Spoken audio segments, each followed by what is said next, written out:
First we start by cleaning the prawns. First we use our scissors to cut the head, and then we trim off the legs, and we'll cut the tail and then remove the shell.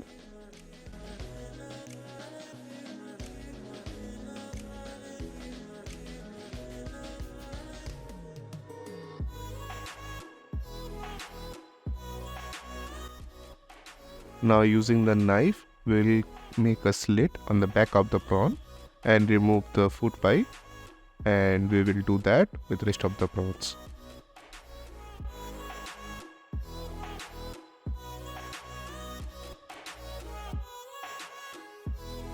After cleaning the prawns, we will marinate it with salt and some turmeric powder and keep it aside for 10 to 15 minutes.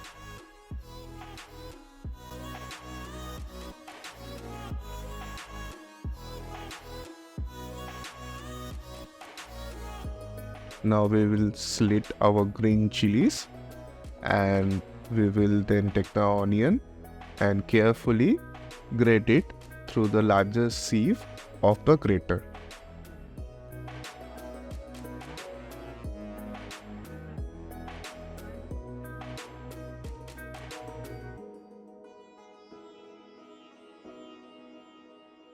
On a heated karai, add mustard oil and bay leaf.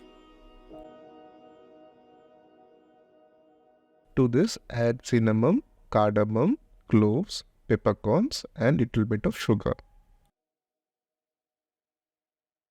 Once the flavor is infused in the oil, add the grated onions and saute it for a minute.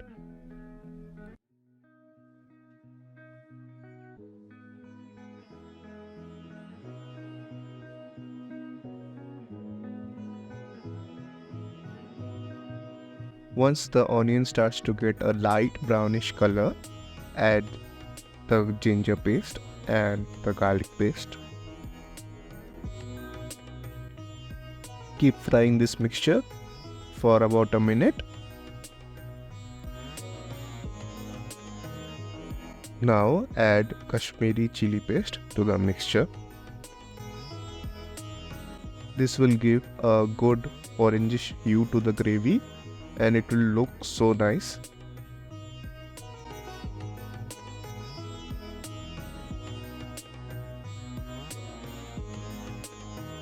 Now add turmeric powder and cumin powder to the gravy.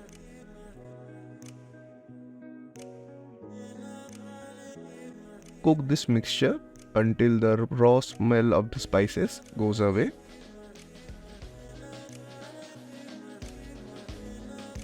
Now to this we will add our marinated prawns and cook them about half a minute. To this we will add a cup of coconut milk. This will bring the gravy together.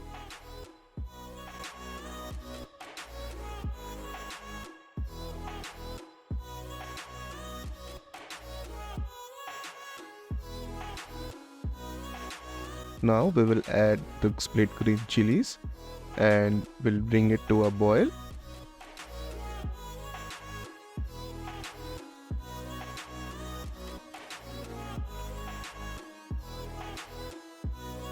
Now add salt to this mixture and reduce the flame. Cover the vessel and cook it for next 2 minutes under low flame. Until then, let's see the origin of this recipe. There are two theories behind this dish.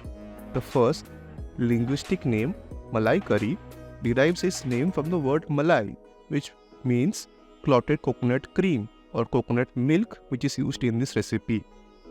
The second explanation is steeped in history and the one I am very eager to share. The Malay comes from the word Malay or people of Malaysia.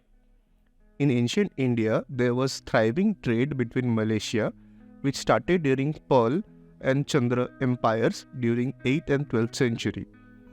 The ancient Silk Road between Southeast Asia and Indian subcontinent went through the Malacca Strait. There were exchange of ideas and culture during this period, and they can even be traced on the walls of ancient temples in West Bengal, where there are depictions of Malay and Indian merchants on the walls of temples of Bishnupur, Rajeshwar Temple in Hooghly, and Raghunath Temple in Bhalia. In modern Malaysian cuisine, there are two dishes closely related to Prawn Malai Curry, which are Malai Curry Udang, which is a coconut-based prawn curry, and Laksa, which is a spicy coconut soup. Though there is no written records of this recipe in ancient India, over time it has taken the influence of local flavors, and this has transformed into a local delicacy that is enjoyed on auspicious occasions like Jamai Shoshti, Bhai Pota, and many others. Now we will take off the cover and we will add a spoon of ghee or clarified butter. This will enhance the flavor of the gravy, and then we will serve it by using a garnish of slit chilies and juliennes of ginger, and it's done. Let's have a taste.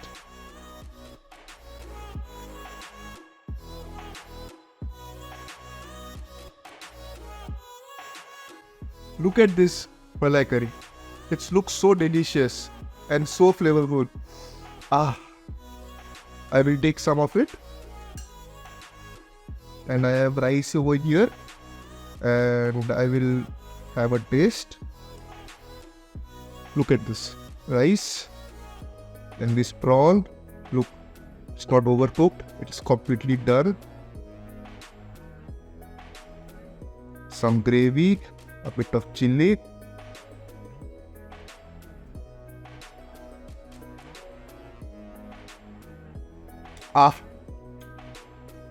That flavor of coconut milk comes through, cuts through all the spices, and really stands out in this. Look at the prawn. It's completely done and it's not overcooked. If it's too overcooked, it will become very dry and it will become stringy. Tell us how did you like our recipe in the comments below. Us at Ranna Roshmita is all about inspiring others to cook. So if you like this recipe, please try it out and share with us.